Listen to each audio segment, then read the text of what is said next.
God told Abraham to take his son, his only son Isaac, and offer him as a sacrifice. This was the son Abraham had waited 25 years for. The miracle child promised by God himself, born when Abraham was 100 years old. Now the same God who gave him this son was asking for him back. The command was a test of impossible faith. It was a direct contradiction. God had promised that through Isaac, Abraham would become the father of many nations. If Isaac died, the promise died with him. It seemed like God was breaking his own covenant, a sacred agreement he had made. The entire future of a people rested on this one boy. To understand the weight of this, you have to picture their lives. Abraham and Sarah were old. So old, they laughed when they were told they would have a baby. He was 100. She was 90. Their bodies were long past the point of having children. Isaac's birth wasn't just a happy event. It was a straight-up miracle. Isaac was the physical proof of God's power and faithfulness. He was the walking, breathing embodiment of an impossible promise fulfilled. Every time Abraham looked at his son, he saw evidence that God keeps his word. Now he was being asked to destroy that very evidence with his own hands. The Bible says Abraham got up early the next morning. He didn't argue. He didn't question. He just obeyed. He saddled his donkey, gathered the wood for the offering, and took his son on a 3-day journey to a place called Mount Moriah. Imagine that walk. 3 days of silence. 3 days of looking at the son he was told to kill. Every step was a step closer to the unthinkable. Isaac, not knowing the plan, walked beside his father, carrying the wood for his own sacrifice. This wasn't just a physical journey, it was an agonizing march of faith. Here's the part most people miss. In the world Abraham lived in, child sacrifice was common. The pagan nations all around him, people who worshipped gods like Molech, would sacrifice their children. They did it to please their angry, bloodthirsty gods. It was the ultimate horrifying gift. So, when God gave this command, it was a question. Was he just another one of those gods?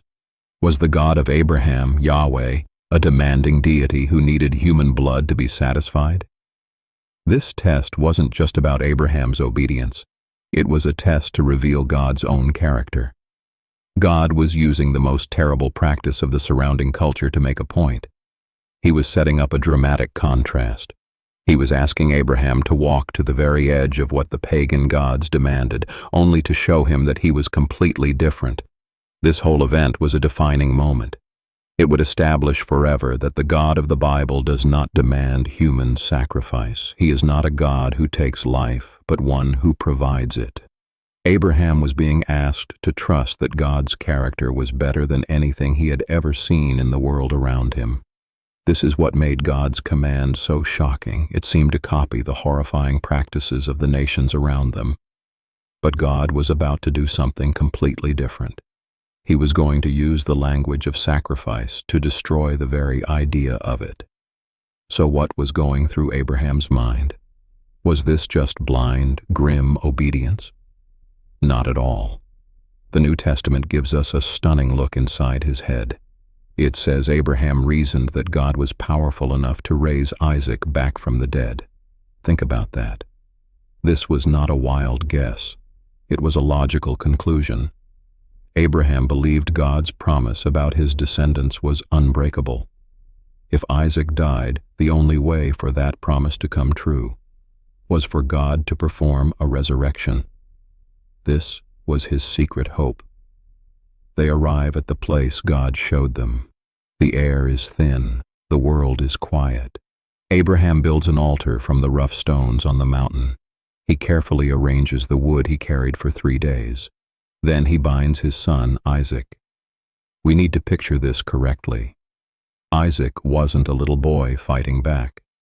Jewish tradition holds he was a strong young man. He could have easily overpowered his elderly father.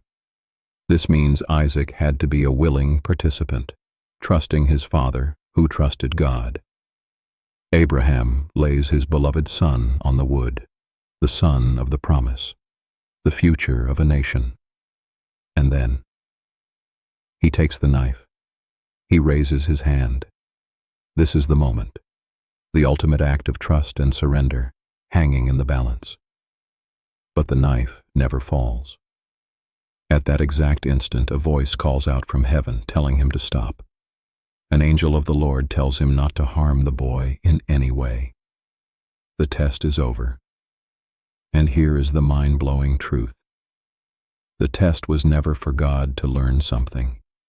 God already knew Abraham's heart. It was for Abraham to learn something about himself and about God.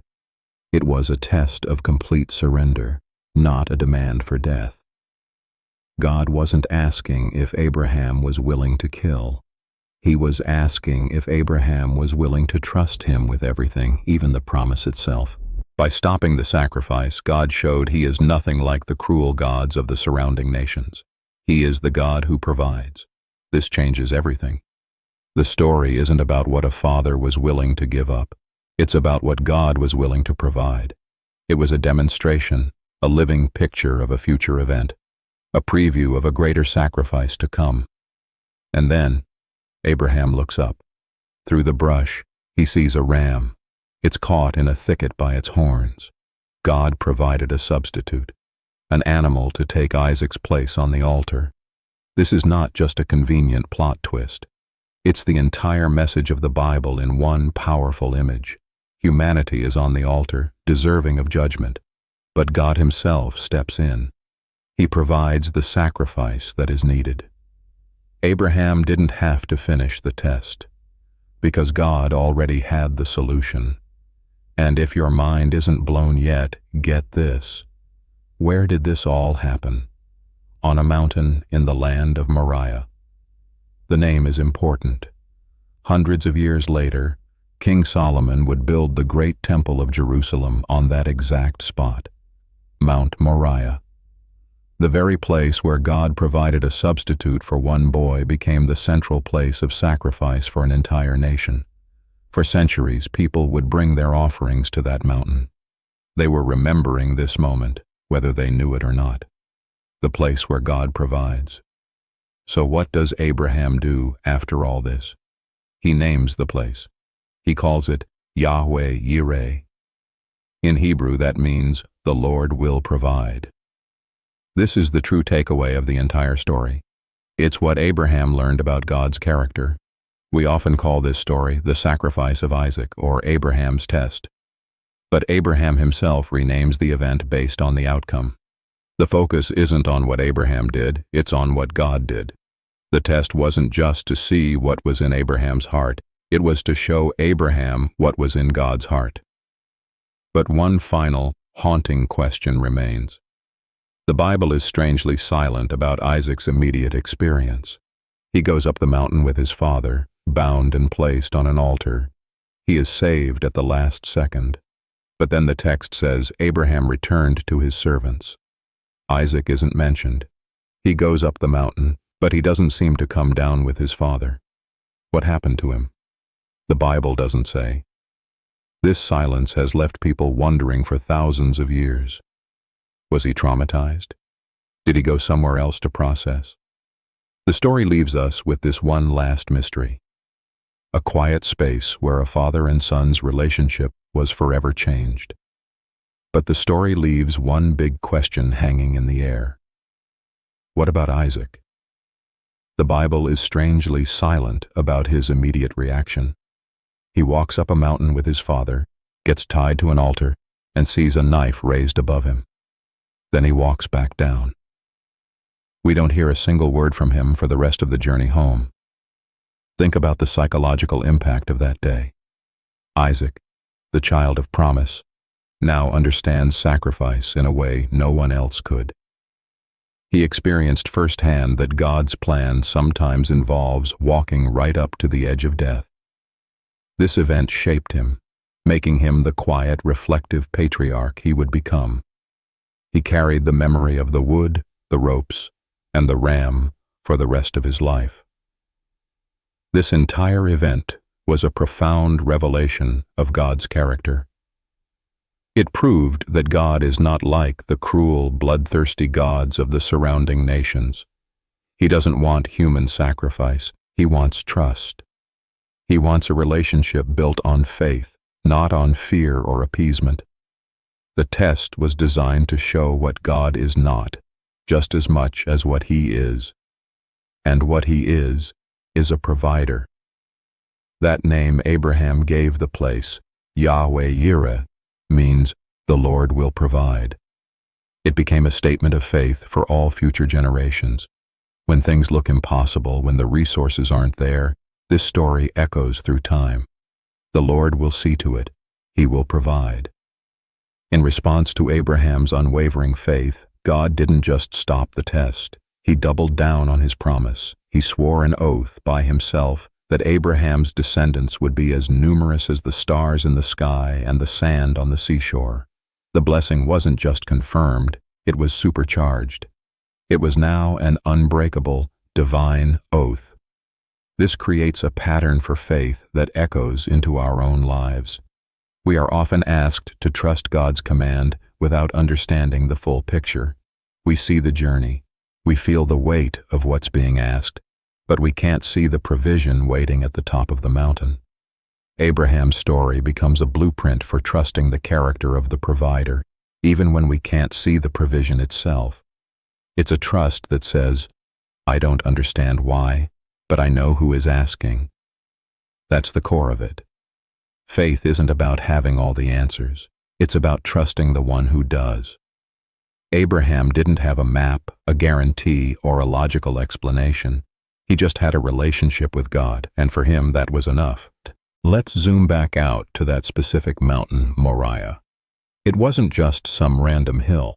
The story's location is a huge piece of the puzzle. Hundreds of years later, King Solomon would build the Great Temple, the very center of Israel's worship and sacrifice, on that exact same spot. The place where God provided a substitute ram for Isaac became the place where, for centuries, lambs would be sacrificed as substitutes for the sins of the people. It's the same ground. The geography itself is prophetic. A place of testing became a place of atonement. And this sets up the ultimate pattern. A loving father, a willing, beloved son, a journey to a mountain in Jerusalem to face death, and a divine provision that brings life from what seemed like a certain end. Abraham's test wasn't just a moment in history. It was a shadow of something far greater yet to come.